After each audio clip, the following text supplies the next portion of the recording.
성경 말씀 봅니다.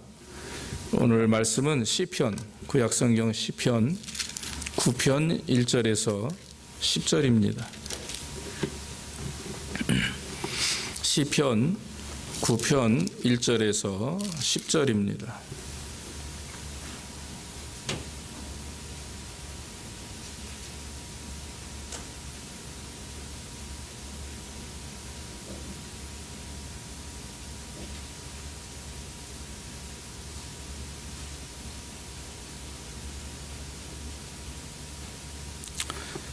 성경 807면이 되겠습니다. 시편 9편 1절에서 10절.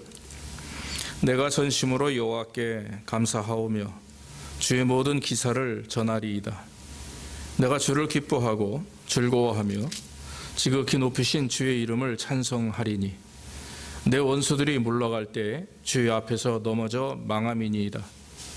주께서 나의 의와 송사를 변화하셨으며 보좌에 앉으사 의롭게 심판하셨나이다.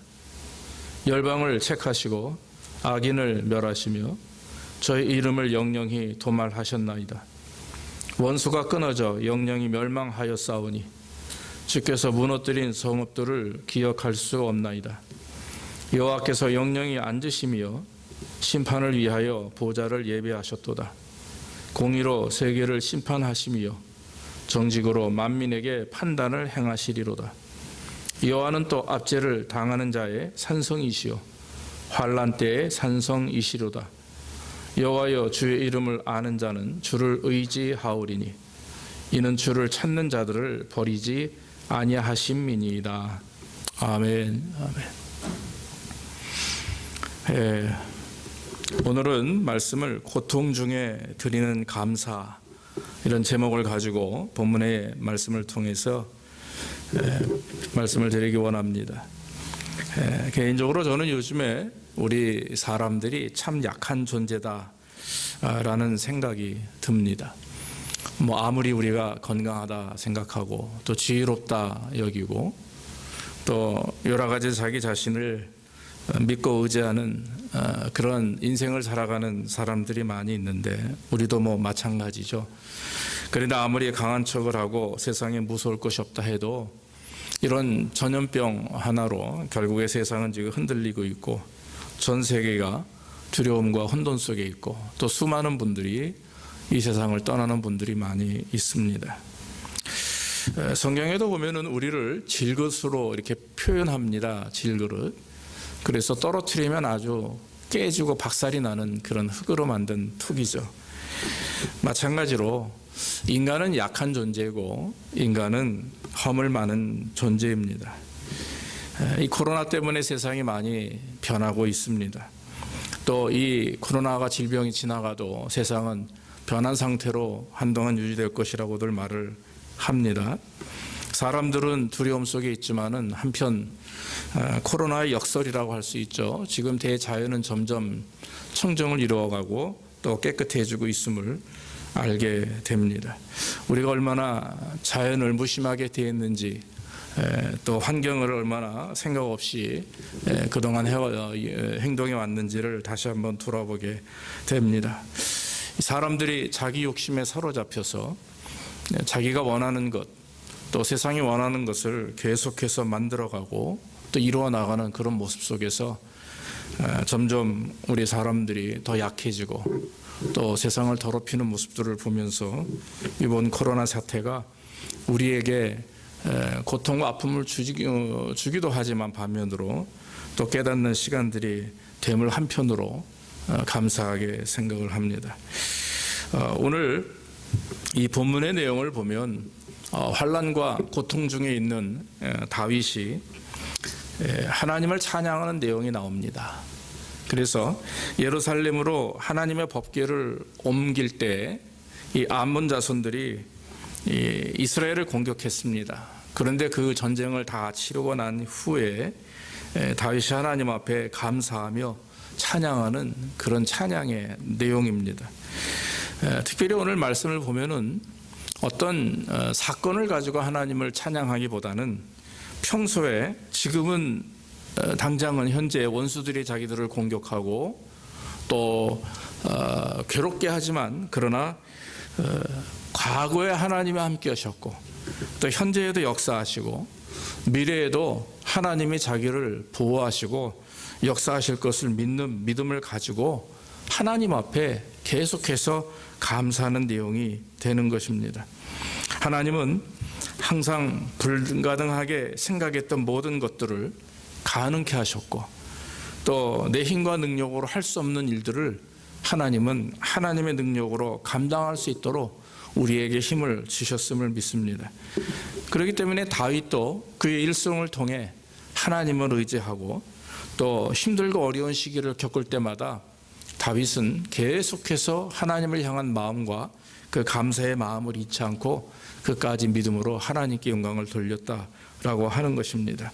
다윗은 이런 하나님의 성실하심을 마음속에 품고 평생 그가 어디에 있든지 인도하시는 하나님을 체험하면서 오늘 본문의 내용을 보니까 내가 전심으로 여호와께 감사하며 주의 모든 기사를 전하겠다라고 이렇게 하나님 앞에 약속하는 말씀이 나옵니다.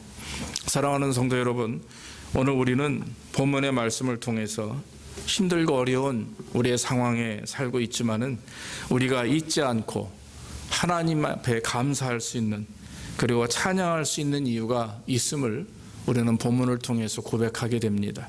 오늘 본문의 말씀을 보면 고통 중에도 하나님이 늘 항상 함께 하심을 우리는 알기에 우리는 하나님 앞에 감사할 수가 있습니다. 13절 보면은요, 거기 다윗이 본문을 잠깐 떠나죠. 그 13절에 보면 여호와여 나를 긍휼히 여기소서, 나를 사망의 문에서 일으키시는 주여, 미워하는 자에게 받는 나의 곤고를 보소서.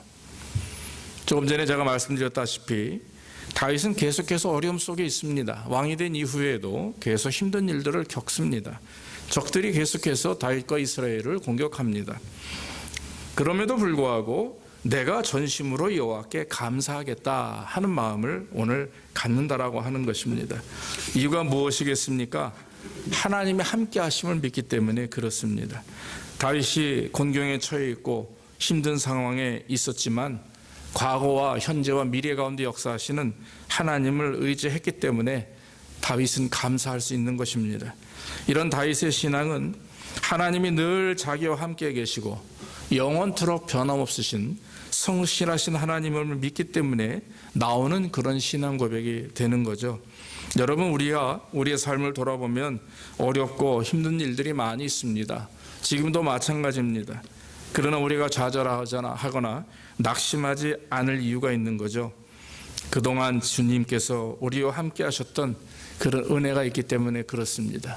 지금까지 내가 지내온 것이 전적인 하나님의 은혜고 하나님의 보호하심인 줄로 믿습니다. 다윗처럼 과거에 인도하신 하나님께서 현재와 미래에도 인도하실 것을 믿기 때문에 우리는 하나님 앞에 감사할 수가 있는 것입니다. 나의 모든 상황, 일거수일투족을 다 아시는 주님, 내 마음과 생각까지도 관찰하시는 그 주님께서 나와 함께 하시기 때문에 우리는 하나님 앞에 감사할 수가 있고 힘들고 어려움을 당해도 주님을 의지할 수 있는 믿음을 갖게 되는 것입니다. 사람들은 힘들고 어려우면 어떻게 해서든지 그것을 해결하기 위해서 여러 가지 노력을 합니다. 그러나 이럴 때일수록 놓치지 않아야 되는 것은 모든 상황을 하나님께 아뢰는 것이죠. 기도하면서 하나님이 내 생각과 마음을 아시기에, 내 고통과 눈물을 아시기에 하나님 앞에 기도하고 간구하는 것입니다. 우리에게 온전한 기쁨과 참 평안을 주시는 것이 오직 하나님임을 믿고 주님을 의지하는 것이죠. 종종 우리는 그런 생각을 합니다. 내가 왜 고통을 당하는가? 왜 우리 그리스도인들이 또 세상이 이와 같은 고통의 시간을 갖게 되는가? 질문하게 되는 거죠. 한편으로 하나님께서 우리에게 이러한 일들을 허락하시는 이유가 무엇인가 하는 것입니다. 근데 성경은 말씀합니다. 좋은 열매를 얻기 위해서는요, 그 나무에 잘못된 가지들을 다 쳐버려야 됩니다. 알곡을 얻기 위해서는 쭉정이를 뽑아내야 되죠. 그 알곡의 상처가 되지 않게 하기 위해서는 추수할 때까지 기다리다가 한꺼번에 다 베어서 알곡은 알곡대로, 쭉정이는 쭉정이대로 가라지죠. 가라지는 가라지대로 이렇게 구분한다고 성경은 말합니다. 우리가 바꾸어 말하면 하나님께서 우리로 하여금 온전하게 성장하고 성숙하게 하기 위해서 우리를 시험하시고 우리를 훈련하시고 또 우리를 테스트하는 경우가 많이 있다라고 하는 거죠. 여러분, 그러므로 우리가 믿음으로 하나님을 의지하며 사는데도 불구하고 우리에게 환난과 어려움이 있다 하면 우리는 하나님이 나를 훈련하시는구나, 하나님이 나를 더 정결케 하시는구나, 내 믿음이 정금과 같이 되게 하셔서 나에게 더 큰 복을 주시는구나, 이런 마음을 가지고 주님을 바라보기를 주의 이름으로 축원합니다. 성경에는 그런 경험들을 하시는 분들이 많이 있습니다. 아브라함부터 시작해서 욥과 요셉, 다니엘, 그 외 신약의 모든 인물들이 다 그렇습니다. 사랑하는 여러분, 우리가 이 시간 믿어야 될 것은 지금 이 순간에도 하나님이 우리와 함께 하심을 믿으시기를 주의 이름으로 축원합니다. 그래서 우리가 고통과 어려움에 있음을 아시고 또 그 우리의 상황을 해결하시는 그 주님이 우리와 함께 하심을 믿어야 될 줄로 믿습니다. 이사야서 63장 9절에 보면 그들의 모든 환난에 동참하사 자기 앞에 사자로 그들을 구원하시고 그 사랑과 긍휼로 그들을 구속하시고 옛적 모든 날에 그들을 드시며 안으셨다. 성경은 이렇게 말합니다. 우리 아버지 하나님은 약속의 하나님이십니다. 그리고 성실하신 하나님이십니다. 변함이 없으신 분이라고 하는 거죠. 어떤 경우이든 어떤 상황이든 하나님은 항상 우리와 함께 하십니다. 우리의 마음속에 또 우리의 환경 가운데 또 우리를 주장하시고 계심을 믿습니다. 그러므로 우리가 종종 힘들고 어렵고 또 낙심되는 일을 당한다 할지라도 하나님이 우리와 함께 하심을 믿을 때 우리 안에 진정한 평안을 갖게 되고 승리하는 삶을 살게 되는 줄로 믿습니다. 또 한 가지 성경을 보면 다윗은 고백합니다. 9절 말씀이 이렇게 고백하죠. 여호와는 또 압제를 당하는 자의 산성이시요 환난 때에 산성이시로다 그랬어요. 산성이 무엇을 의미합니까? 높은 언덕, 요새를 말합니다. 사람들이 적을 피하기 위해서 높은 곳에 짓는 그런 어떤 장소를 말하는 거죠. 다윗은 성도가 핍박과 환난을 당할 때 그 사람을 하나님이 안전하게 하시고 보호하시는 그런 피난처가 되심을 산성과 같이 이렇게 표현을 했습니다. 예전에 여러분 한 30년 전만 해도 한국에는 방공호라는 게 있었죠. 그래서 지하에 콘크리트를 두껍게 쳐서 공간을 만들고 혹시 북한 사람들의 공격이나 뭐 이런 것이 있을 때 그 방공호에 들어가면 안전하게 보호받을 수 있다라고 하는 그런 의미를 가지고 방공호를 많이 만들었습니다. 제가 군 생활을 할 때에도 전방의 모든 그런 것들은 다 이렇게 방공호와 같이 비슷하게 지어서 거기서 근무도 하고 훈련도 하고 또 보초도 섰던 그런 경험이 있습니다. 이스라엘에 가보면 이와 같은 요새 같은 곳이 있는데 그것이 마사다라고 하는 것입니다. BC 한 37년 이후에 헤롯 왕이 자기 자신의 그런 어떤 안전을 위해서 높은 그 유대 남쪽에 높은 절벽 꼭대기 위에다가 왕궁을 세운 거죠. 이것이 나중에 그 AD 70년경에 로마 사람들이 예루살렘에 침략했을 때 그 당시에 유대인들의 지도자가 그 엘리야잘이라고 하는 사람입니다. 엘리야잘 벤 야이르라고 하는 사람인데 이 사람이 그 쫓겨난 예루살렘 쫓겨난 유대인들하고 자기 그 가족들 수하인들의 가족들과 같이 이 마사다로 피난을 했습니다. 그 마사다에는 수천 명이 숨을 수가 있고 또 그 수천 명이 오랫동안 먹을 수 있는 양식을 저장할 수 있는 그런 창고도 만들었다고 합니다. 그런데 그곳에서 2년 동안 로마 군인들의 공격을 피하다가 결국에는 공격이 심해지자 그 사람들이 남았던 유대인들이 다 자살을 했다고 해요. 역사에 보면. 그런데 아시다시피 유대인들은 자살을 금지하게 율법으로 되어 있죠. 금지되어 있죠. 그러니까 제비를 뽑아가지고 서로 죽이는 겁니다. 마지막에 이제 두 사람이 남았는데 결국에는 상대방을 죽이고 그 당사자 혼자, 남자 혼자 자살을 했다고 그래요. 나중에 그곳을 올라가서 생존자가 있나 봤더니 여자 2명하고 아이들 5명만 살아 있었다고 그러죠. 그래서 로마 사람들이 그 유대인들의 정신을 높이 사서 그 사람은 그 7명의 그 2 여인과 5 아이들은 죽이지 않았다고 합니다. 그게 역사에 기록이 되어 있습니다. 이 마사다라고 하는 것도 요새라고 하는 뜻입니다. 이스라엘에 있었던 그런 성벽과 같은 상송과 같은 곳이죠. 여러분, 역사적으로 보면 각 나라에서도 이런 요새를 만들어서 적군의 공격을 피하기 위해서 세워진 그런 요새들과 산성들이 있습니다. 그런데 여러분, 그런 것들과 비교해서 우리가 하나님과 한번 비교해 보십시오. 여러분, 마사다보다도 어떤 요새보다도 더 우리를 보호하시고 또 우리의 피난처가 되시는 분은 우리 하나님인 줄로 믿습니다. 하나님의 보호하심보다 더 강한 보호는 없습니다. 하나님의 보호하심보다 더 안전한 보호하심은 없습니다. 우리가 아무리 환난과 어려움을 당해도 하나님께 피하면 하나님의 우리의 피난처가 되시기 때문에 우리를 축복하시고 보호하셔서 건강케 하시고 인도하시는 줄로 믿습니다. 그러므로 우리의 피난처가 되시고 능력이 되시는 하나님 앞에 우리가 나와 기도하고 간구하고 또 하나님을 붙들고 나아갈 때 하나님은 우리와 함께하사 우리를 축복하시고 우리의 피난처가 되심으로 우리를 보호해 주시는 줄로 믿습니다.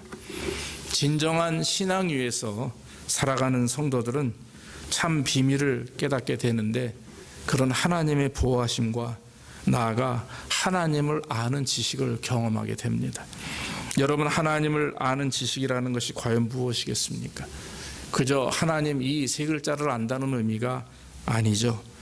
아무리 힘들고 어려워도 하나님을 바라보며 그 하나님의 능력, 하나님의 사랑, 그 하나님의 인격과 성품을 알기에 우리는 하나님께 피할 수가 있는 거죠. 다윗이 10절 말씀에 이렇게 고백합니다. 여호와여, 주의 이름을 아는 자는 주를 의지하오리니 이는 주를 찾는 자들을 버리지 아니하신다. 그렇게 고백하고 있습니다. 사랑하는 여러분, 주의 이름을 믿으시기를 바랍니다. 주의 이름을 아시기를 주의 이름으로 축원합니다. 주님의 이름을 아는 것, 주님의 인격과 주님의 마음과 생각과 그것을 알 수 있는 방법은 하나님의 말씀입니다. 하나님의 말씀을 통해서만 우리가 하나님을 알 수 있는 것이고 그 하나님의 말씀을 통해서 우리는 삶 가운데 하나님의 살아계심을 경험하고 성령 인도하심에 우리가 순종할 수가 있는 것입니다. 다윗이 이와 같이 하나님의 이름을 고백하는 이유는 과거부터 현재 이르기까지 다윗은 꾸준히 하나님과 교제했던 사람입니다. 그가 음침한 사망의 골짜기를 다닐지라도 해를 두려워하지 않는 이유는 하나님이 그와 함께 하시고 마른 지팡이와 막대기로 그를 안위하시는 그런 능력과 은혜를 경험했기 때문에 그렇습니다. 그러므로 저와 여러분들이 힘들고 어려움이 있을 때 우리가 하나님을 의지하며 그 말씀을 통해서 하나님을 경험하게 되는 것이죠. 다윗을 보십시오. 어린 10대의 나이에 골리앗을 상대로 승리하게 됩니다. 골리앗이 이스라엘을 비난하며 심지어는 하나님을 업신여깁니다. 그때 다윗이 골리앗 앞에 나가죠. 물맷돌 5개를 가지고 허리춤에 차고 나가서 하는 말이 너는 칼과 단창으로 내게 오거니와 나는 만군의 여호와의 이름으로 내게 대항하노라 하고 나갑니다. 그때 다윗은 결국 골리앗을 물맷돌 하나로 물리쳐 버리죠. 사랑하는 여러분, 이 다윗의 승리는 전술이 아니죠.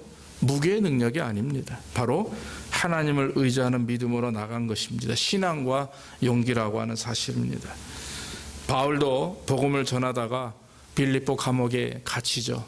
신라와 같이 갇힙니다. 온갖 매를 맞고 온몸이 피투성이가 되었을 것입니다. 또 발에는 쇠사슬을 찼죠. 하나님 앞에 그럼에도 불구하고 찬양하고 기도합니다.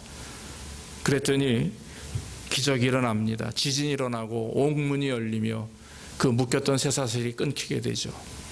결국에 완악한 간수와 또 그 가족들까지도 구원시키는 그런 역사를 우리는 성경을 통해서 볼 수가 있습니다.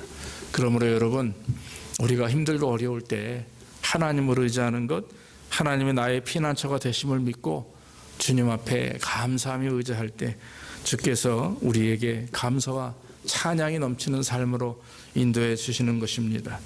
마지막으로 그럼 우리가 어떻게 하나님을 찬양하며 이 어려운 속에서도 하나님 앞에 감사할 수 있는가 하는 방법은 간단히 두 가지입니다.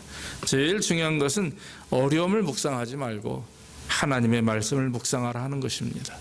환경에 의해서 움직이지 말고 하나님 말씀을 따라 순종하라 하는 것이죠. 그래서 여러분, 걱정 말고 염려를 내려놓으라 하는 것입니다. 염려한다 해서 변하는 것은 아무것도 없다라고 하는 거죠. 염려를 내려놓으면 그 순간부터 하나님은 역사하신다라고 하는 것입니다. 예, 우리가 잘 압니다. 그러나 우리는 계속 염려에 사로잡힙니다. 왜냐하면 우리가 지금 현재 이 세상 속에 있고 이 상황을 직접 경험하기 때문에 그렇습니다. 그러나 여러분, 힘들고 어려워도 낙심되고 좌절이 와도 하나님의 말씀을 묵상하고 하나님을 묵상할 때에 하나님의 능력이 우리를 축복해 주시는 줄로 믿습니다. 마귀는 지금도 우리에게 끊임없이 공격합니다. 핍박을 줍니까? 환난을 줍니까? 아닙니다. 우리 귀의 속삭이죠. 염려하게 만듭니다. 걱정하게 만듭니다. 근심하게 만듭니다. 그렇기 때문에 내려놓지 못하는 이유, 계속해서 염려하는 이유는 지금 내가 마귀의 유혹에 넘어가고 있다라고 하는 증거가 되는 것이죠. 그러므로 사랑하는 성도 여러분, 저와 여러분들이 마음을 다 주께 모든 것을 내려놓고 맡기고 성경 말씀대로 너희는 마음에 근심하지 말라, 하나님을 믿으니 또 나를 믿으라 하는 말씀을 붙들고 어려움을 묵상하거나 어려움에 우리의 마음과 관심을 두지 말고 늘 하나님의 말씀을 묵상하고 하나님의 역사하심을 묵상하며 믿으시기를 바랍니다. 또 한 가지는 세상에 변화하는 모습을 보지 말고 변하지 않는 하나님을 바라보기를 주의 이름으로 축원합니다. 세상은 너무나 쉽게 변해요. 과학도 변합니다. 정말 요즘에는 여러분, 젊은 사람들 얘기가 6개월에 한 번씩 세대 차이가 난다고 그래요. 모든 기계들이나 디바이스도 보십시오. 그 다음에 전번에 그런 디자인이 지나고 다음 디자인이 나오면 또 계속해서 바뀝니다. 또 사람들은 그걸 좋아합니다. 계속 쫓아갑니다. 세상에 사는 지혜 중에 하나는 분명히 이런 변화되는 세상을 잘 따라가는 것, 그렇게 비즈니스하고 그렇게 연구하고 또 그렇게 따라가는 것이 아마 지혜롭다고 말할 수도 있겠습니다. 그러나 여러분, 그건 세상의 관점입니다. 우리 하나님의 관점은 그게 아닙니다. 변화되는 세상을 쫓는 것이 아니라 변함없는 하나님의 말씀을 쫓고 하나님을 의지하며 하나님 앞에 나아가는 자들을 하나님은 축복해 주시는 줄로 믿습니다. 진정한 세상의 모든 것 변화의 주제는 주인은 바로 하나님이시죠. 그러므로 우리가 만물의 창조자이시고 현재 모든 것의 주인이 되시며 시작이 되시는 그 하나님을 믿고 의지하면 우리는 승리하는 삶을 얻게 되고 감사하는 삶을 얻게 되는 줄로 믿습니다. 그러므로 지금 가장 우리에게 중요한 것은 하나님과의 관계입니다. 내가 하나님과 어떤 온전한 관계를 의지하고 있는지 한번 우리 자신을 돌이켜보면서 하나님 앞에 나아가기를 간절히 원합니다. 그러므로 오늘 말씀을 통해서 우리가 하나님이 나와 함께 하시고 또 하나님이 우리의 산성이 되시며 피난처가 되시기 때문에 우리가 어려움 속에서도 하나님 앞에 감사할 수 있는 것이고, 나아가 저와 여러분들이 늘 하나님의 말씀 묵상하며 변하는 세상이 아닌 변화되지 않는 하나님을 바라볼 때 우리는 저와 여러분들의 삶 가운데 진정한 감사와 찬양이 넘치는 삶으로 우리가 복을 받게 되는 줄로 믿습니다. 모쪼록 오늘 말씀을 통해서 저와 여러분들이 힘들고 어려워도 늘 감사와 찬양이 넘치는 삶이 되기를 주의 이름으로 축원합니다. 기도하겠습니다. 아버지 하나님, 감사합니다. 오늘도 시편 다윗의 고백을 통해서 힘들고 어려움 속에서도 변함없이 감사하는 다윗을 본받게 하시고, 하나님은 우리와 함께 하시며 우리의 산성이 되시고 피난처가 되시는 그 하나님을 믿고 의지하기에 날마다 우리가 하나님 감사와 찬양이 넘치는 삶이 될 수 있도록 인도해 주옵소서. 과거에 우리를 축복하셨고 또 풍족케 하셨던 주님, 현재에도 미래에도 계속해서 인도하시고 은혜 주시는 줄로 믿습니다. 아버지 하나님, 이럴 때일수록 우리가 더 우리 자신을 돌아보게 하시고 돌이키게 하시고 회개하게 하셔서 우리의 교만함과 풍족함 속에서도 겸손치 못한 우리의 모습들을 고백하게 하시고, 오히려 이럴 때일수록 더 하나님을 가까이 하며 하나님의 말씀을 묵상하며 또 하나님만 바라보고 의지하는 그런 삶을 통해서 더 하나님 앞에 정결한 백성들로 설 수 있도록 우리에게 복을 내려 주시옵소서. 또 하나님, 한 주간 축복하심을 믿습니다. 앞으로도 한 주간 또 축복하시고 영원토록 주 영광 드러내며 감사와 찬양이 넘치는 우리의 삶이 될 수 있도록 인도해 주옵소서. 예수님의 이름으로 기도하옵나이다. 아멘. 아멘.